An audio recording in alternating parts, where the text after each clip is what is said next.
Cultivo do ódio, esse é o tema do programa de hoje. Direito e Literatura está de volta para mais um bloco. O cultivo do ódio, vamos pelo título de novo, né? Daquilo que o Peter Gay falava e hoje estamos com um prato cheio disso, porque ao mesmo tempo, como falei, direitos humanos, enfim, toda uma discussão sobre gênero, etc. Hoje já não se pode falar em homem ou mulher, alguns acham que é opressivo, porque a palavra amigo agora já tem X no O, no final. Isso é um contraponto ao cultivo do ódio ou, paradoxalmente, há um momento em que isso vai fazer parte de um caldo? Deixa eu pegar o cultivo do ódio no sentido positivo, né? Porque nós somos tão contra o ódio que nós não podemos nem imaginar onde o ódio conviria, né?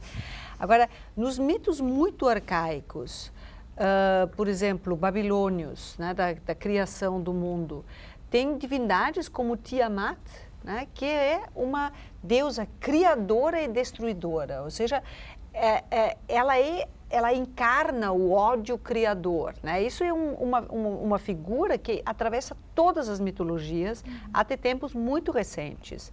Ou seja, nós temos sempre a duplicidade entre as forças que administram o que já foi conquistado, que são as forças da paz, da regra, da ordenação, etc., que são estáticas, e as forças dinâmicas dos guerreiros que vertem o sangue ou das divindades que destroem, que são ao mesmo tempo os conquistadores e os criadores, né? Então, esse é o lado que nós tendemos a eliminar completamente, e acho que isso, por exemplo, dá um dos grandes nós na cabeça quando nós discutimos hoje, por exemplo, a convivência com outras nações, outras religiões, por exemplo, outro dia eu vi uma entrevista, né, de um líder fundamentalista de Molenbeek, né, de Bruxelas, daquele bairro, subúrbio, onde supostamente agora tem a criação de todos os dos suicidas, né?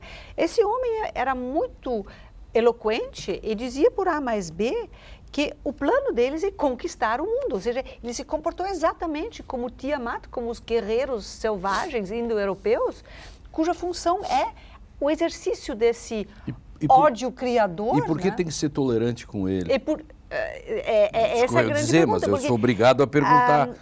Eu não tenho, acho que a gente não pode ter problema em falar nisso. Eu acho que esse é o grande equívoco, né? Que nós falamos do Islã assimilado, do Islã das mosquitas, das poucas mesquitas que compartilham os nossos valores. Mas dessas mesquitas, esse líder diz, não, esses estão em contradição em si, eles vão acabar, isso vai ser eliminado. Isso já é uma coisa líquida e certa. E o plano deles de conquista do mundo está, sim, é uma realidade calculável, né, no futuro, como o Houellebecq calcula. Então, esse é um pouco o lastro desse livro, né, que procura trazer de volta, né, uma lógica que nós negamos, que nós, como diz o Lacan, né, forcluímos, que nós fingimos que não existe. Mas isso é um sinal de loucura, de não contar com realidades muito primárias, de não pensá-las. Então, o que ela, interpretando o que disse a Catherine, Henriette,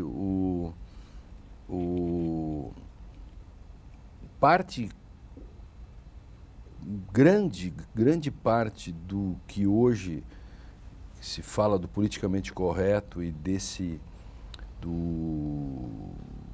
da bondade quase que uma espécie assim de banalização do bem, é um pouco foracluído, assim, isso que tu disseste. E na verdade vou que é um pouco de loucura isso. Vou te citar, né? Deus me salve da bondade dos bons, né? Tu costumas dizer essa frase. É difícil nós separarmos a retaliação, aquilo que é da ordem da retaliação, que é uma resposta à violência, né? Quando nós acreditamos num Estado de Direito, né? E que nós acreditamos que o Estado de Direito é a saída para a solução dos conflitos, seja os conflitos pessoais, sejam os conflitos dentro de uma nação, sejam os conflitos entre nações, né? A gente faz essa aposta, Mas até quando nós vamos conseguir fazer essa aposta?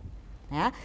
O direito a gente sabe que é uma formalização, é uma ritualização da violência, do ódio, né? De lidar com esse impasse, com esse conflito que há entre eu e o outro, né? Entre dois sujeitos, entre duas nações, entre duas comunidades. Né? O próprio Einstein e o Freud, naquela correspondência que eles trocam sobre a respeito a guerra, de por que a guerra, né? Que seria a proposta de título do Einstein, é direito e violência, inclusive, né?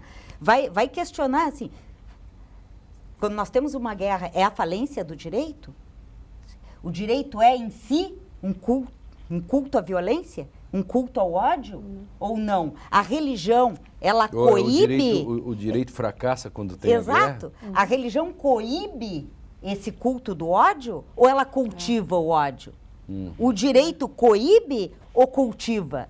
Né? Nós temos é que nos fazer essas perguntas. Deixa eu encadear ali. Desculpe. Não. Deixa eu encadear com... Como quiser. Porque nessa discussão do Einstein e do Freud, né, o Romain Rolland, que escreve essa carta para o Freud, dizendo, você não conhece esse estado de encantamento cósmico, né, que, assim, um estado de paz e amor, né, de absoluta união, né, com tudo que existe, né, de vivo ao redor. E o Freud diz, eu não conheço, eu não sei do que você está falando. Na verdade, esse estado de elevação quase mística, né, é uma superfetação, uma espécie de refinamento até o último grau, né, só de um lado daquele elan, né, que é a ira divina, né, porque a ira divina ela é criadora e destruidora, né? Então, eu acho que essa denegação ela começou com o romantismo, né? Ela começou com um pouco um desdobramento, né, do iluminismo e esse é o nosso grande pé, né, esse peso no nosso pé que nós carregamos conosco, essa tentativa de fingir que nós podemos todos ser a paz e amor.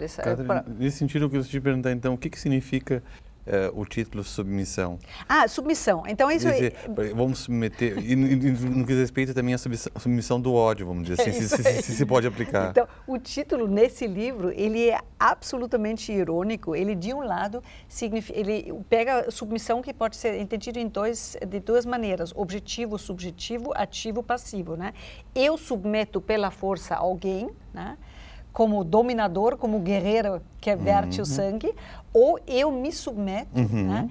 Eu aceito, então, a posição inferior, etc. Né? Agora, o que acontece nas sociedades muito complexas, desenvolvidas como as nossas, é que nós falamos sempre em dois registros. Nós somos dominadores social e economicamente, e nós nos damos o luxo de emancipar moral e politicamente nações que foram anteriormente oprimidos por nós. Agora, nessa duplicidade na qual nos negamos ou fingimos não ver, que na verdade nós continuamos dominando socialmente e economicamente, e nós fazemos discursivamente um jogo moral, né, de resgatar e de emancipar os outros vão entrar nesse jogo com o ímpeto da ira, né, de quem precisa vencer, de quem quer vencer, de quem legitimamente tem o direito de usar a força para nos superar. Né? Então, essa preguiça mental de não ver essa duplicidade do nosso jogo discursivo politicamente correto, é isso que o Houellebecq alfineta, que nós estamos completamente inconsequentes. Né? Falando politicamente correto, nós esquecemos que nós podemos fazer isso porque nós estamos na almofada de quem está numa posição economicamente e socialmente privilegiada. E apenas vai falar assim enquanto estiver nessa almofada. Claro. Drayton, essa questão aí que elas estão falando, liga isso diretamente ao direito, por exemplo, a questão de aquela frase que eu gosto de repetir, que até já entrevistei aqui, do nosso Alfredo Jerusalinski, né? Que é uma frase que, de certo modo, vem lá com raízes no filme do Kubrick, né? Cujo livro é do Laranja Mecânica, que filme? Laranja Mecânica. Sobre o filme o Laranja Mecânica, Laranja Mecânica. Ah. Que diz como conter o gozo da sociedade, o ódio, enfim, sem ser tirânico. Como fazer essa equação? E aí vem a questão do direito, a questão do punir, não punir, qual é o papel do direito e como manter, digamos, uma certa coerência nisso, porque ao mesmo tempo você tem situações em que um oprimido pega outro oprimido e aquele que faz a crítica já não sabe como agir em torno, até no plano da crítica. Então, aqui no comentário que eu li, aparece a frase, no princípio era o assassinato, vamos dizer assim. Então, eu estou tentando refletir sobre a tua questão. Essa questão do ódio, já que a Catherine apresentou um aspecto mais cultural da dimensão do ódio, eu volto a insistir no elemento que mencionei bem no início, como uma constante antropológica, uma constante cultural. Só que, não obstante nós falarmos aqui numa situação cômoda sobre essa questão, na nossa interação, o ódio ele vai ter que ter limitações. Eu vou levantar essa questão, eu vou responder com essa questão de uma maneira bem desagradável, tá? Porque ela lembra, né, ela me lembrou o problema enfrentado pelo direito do Carl Schmitt, né? Carl Schmitt que dizia, bom, nós precisamos de Artgleichheit, de homogeneidade da espécie. Aí começaram as leis de Nuremberg, né? Então, para nós hoje é muito difícil de falar, né, como é que nós vamos, né, temos que ser tirânicos para impor um direito que administre esses ímpetos odiosos, né? Pois é. Bom, essa era a ideia do Carl Schmitt, que sim, nós temos que assumir esse ônus. E qual seria a alternativa? Deixar dar vazão a esse tipo de ímpeto e não controlá-lo, né? Na verdade, nós não concordamos com isso. Exatamente, mas claro, isso é uma coisa reativa, entende? O mas nosso a modernidade, a nossa fofura, ela é reativa. Nós somos tão culpados por essas atrocidades, né, do nazismo, do será que a gente não fica stalinismo, culpado etc. também, por exemplo, o sujeito que olha de cima de sua almofada, ele também ele está dentro de um imaginário em que ele se sente culpado. Claro. Por estar bem? Sim. Sobretudo quando ele fica constantemente lembrado, né, de que esse estar bem é o resultado de alguém estar mal.